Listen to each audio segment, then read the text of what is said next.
We've got a tag. Check this watch, double check this watch. Took it all apart, found all the problems, ordered the parts, put it back together. Man, this thing turned out beautiful. This guy's gonna be amazed because he beat the heck out of this watch. Well, hello again, my watch family. This is the crazy cowboy watchmaker. I'm in the shop today. I got quite a few projects going. So we've got a Rolex we're working on. Started on it yesterday. Getting everything organized, looking at all the work I've got to do. I've got this ladies Bulova. I've redone the case on it. Got it all pretty. And I've also fixed the movement. So this is a Bulova movement on this bad boy up. This thing was rusted. I've completely restored this thing. Runs perfect now.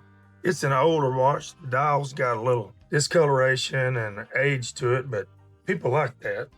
So I've got that watch running perfectly. I've got the case all done. And I've got to get a crystal for it. I've got 2 crystals, 1 and 2, that I'm gonna have to do a little bit of filing on because the inside of this thing is curved and my crystals that came in are flat. So that's the next project I'm gonna do. I love bringing them old suckers back to life. And I finished this tag. It's an automatic tag. Got a whole bunch of parts in it, just like a Rolex. And this thing's running perfect. Now all I gotta do is do a factory finish on the case band and bezel. Now, it's good to see you guys. I'll take my hat off so it don't get in the way. This is my bench. I've got quite a few projects going. So this is the watchmaker's world.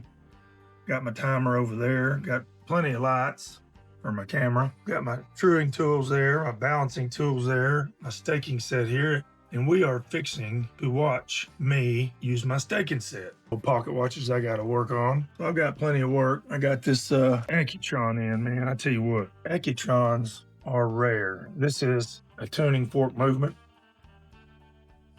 And this tuning fork movement vibrates at 360 cycles per second. And at 360 cycles per second, we have a beryllium wheel in there that's very soft. And that beryllium wheel has 360 teeth. So I've got to take this apart, clean it, find out what's wrong with the circuit. It's not humming. These things vibrate at a frequency of 360 hertz. That makes the watch hum, and it makes the second hand very perpetual. There is no ticks, there's no jumps. It just spins and hums. When you put these things to your ear, once it's working, man, it's beautiful. Problem is with these watches is the weights that have the coils around them are on one side. So if you tilt it this way, it runs 10, 20 seconds a day fast. If you tilt it this way, it runs 10 to 20 seconds a day slow. And that is because the arms are on one side. And so gravity affects the timing of the watch. So they basically can this idea. These were built in the 70s and they just don't make them anymore. And I think I'm the only watchmaker in America that works on them. So I probably have to order a circuit. I'm not getting any electrical impulse from this circuit. In any case, my bench, this is a staking tool set, and I'm fixing to use it. Today, I'm going to do a lot of refinishing. That's my buffing station. I spend a lot of time over there. Now, what's cool is these buffing stations create a lot of dust. I just cannot have dust in this room. So I decided that I was going to make a system that has a lot of vacuum, and I came up with an idea. I'll show you what I did. So I mounted 2 vacuums, and the vacuums come in here to the back of this buffer. I drilled the holes. We've got one there, and we've got one right here. And those 2 vacuums create a lot of suction. So I can turn this on, and I've got quite a bit of suction, right? But it's not enough. The dust gets in the room. It's no good. So I've got this vacuum. Now, the air that's pulling through this hole right here is absolutely strong. So you can take any of this stuff and it just sucks it right out. See that? Any little bits of dust just sucks right to it. And the trick is, I turn the lights off in this room and I get my flashlight and I shine it in the air and there is no dust particles in this area. And that's when I open a Rolex, and that's when I get to work. So I'm fixing to show you how to use a staking set. And then I've got a whole bunch of oxidation on this automatic wind weight, and we're going to take care of that. So this is my staking set. This is the base, got little holes in it. And this is a tool. Now what I'm going to attempt to do is knock this broken arbor out. I want to put the hole about, dang, I put that thing on there tight. There you go. So we center the hole, give it a little tap, tap, tap, make sure it's center. Tighten this thing down, put my weight up here. We're gonna knock that sucker out. Give it a little tap, shing, freaking voila. We have a balance, weight, oscillating weight axle has been removed. Now I've ordered an oscillating weight axle, it hadn't come in yet, but we're going to do some work on this thing. Look at all that oxidation. It's all black, looks like crap. So I'm gonna go over on my buffer and I'm gonna polish this thing up and we're gonna make it pretty again. And it's good having you guys in the shop. I get lost in here in my work, usually in here by myself. Customers don't stay long, they always got something to do, they're busy. In any case, let me do a little work on this sucker and we'll see if we can make it pretty again. That's the only thing in this watch that's oxidized, but we're gonna get this thing in good shape. All right, crazy cowboy watchman. So I got one side of the band done. Turned out really good, it's in the ultrasonic. But I just made me a little pot of that Uganda coffee. So I've got me a cup here and we're gonna give it a taste test. Uganda coffee. Let's see what it tastes like. Oh, wow. Man, that's smooth. Geez, I think that's better than Venezuela. Wow.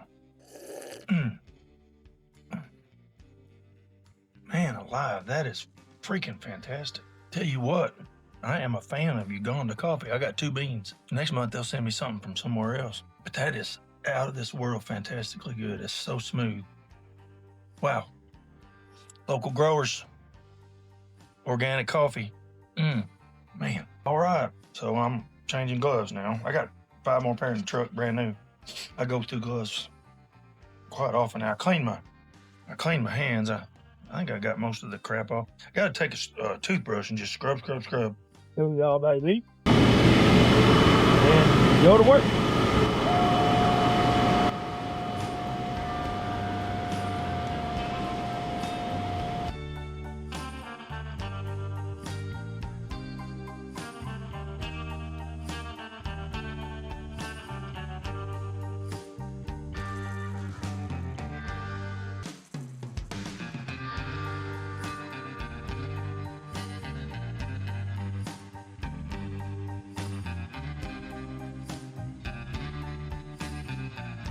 Okay, what we've done is we put the satin finish here, the mirror finish here. We got all those scratches out. This thing's got rouge all over it. We got the mirror finish here. Got all those scratches out. Mirror on the back, mirror on these edges, satin on the back, mirror on the sides. I'm telling you right now, this thing is gonna look beautiful when I get it out of the ultrasonic. So now that was just one side, now I gotta do this side. Things are going pretty good. I'm gonna put this in the ultrasonic and we're gonna start on this other side, then we're gonna do the back, and then I'm gonna do the ends, the ears. That'll be easy. And when I'm done with that, I will start on that Rolex. By the end of the day, I'll have them both done, I think. I don't even know what time it is. Oh, it's 3:35. That tag Heur is engraved in that metal, so you gotta go around it. You gotta know where your buffing wheel is, and you just gotta go around it and get real close to it. Because I had a bunch of scratches right here, right close to the letters. And so you gotta get your buffing wheel just to get right on the edge of it, so you're not actually touching the engraving, but you're getting right next to the edge of it. And that thing turned out pretty good. When I get it out of the ultrasonic, man, look at all that dirt. Well, actually, most of that's buffing dust, but that's what gets under my fingernails. I gotta get a new set of gloves. I don't wear the fingers out of this thing on both sides. I got a new set of gloves over here somewhere. Got them out of my truck. I got like 5 pair in my truck.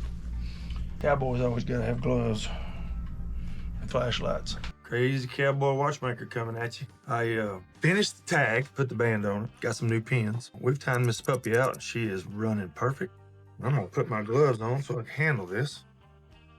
And I'm gonna show you what I did. Got a GMT Master 2. I'm fixing to start. Band buckle back, and I ordered a blue and red bezel insert because this thing's just a little bit faded. We're gonna get that thing taken care of. Now this crystal pressed in just fine, and the back went on. It's sealed. Depth tested it. Got a new case tube in it. Got new pins in it. New mainspring. New clutch wheel. We're golden on this thing, so I'm gonna use my little rag that don't create scratches and polish this thing up and call the customer. It's ready. Every time you get that mirror finish like that, you touch it with your fingers, you leave fingerprints on it. Man, this thing turned out beautiful. This guy's gonna be amazed because he beat the heck out of this watch. Crystal's good. Mirror finish, satin finish on the starburst pattern. Mirror finish, satin finish. Mirror finish on this edge right here. Satin finish on the flat edge. Mirror finish on this case. Satin finish on the top. Satin finish on the top. And then we've got mirror finish on the edges of the band. I'm just take pictures of this, and we're gonna put this in our on my Facebook page. I've got that back satin finish in a circle, and this thing is like a brand new watch. It is just beautiful, beautiful. Put my hat up, put my glasses on. I checked this watch, double checked this watch, took it all apart, found all the problems, ordered the parts, put it back together, or I cleaned it, put it back together. I always take watches apart, troubleshoot, clean them, oil them, just like I'm gonna service them. I find all the issues inside the watch. And then once I find the issues inside the watch, you've got to have it clean. You've got to have it serviced, basically, to troubleshoot it. Once you troubleshoot it, then you take it all back apart. Then you clean it again, oil it again. You put your gloves on, put that thing back together so there's no fingerprints on the parts. Then you time it. At the end stage, I've got a heat lamp.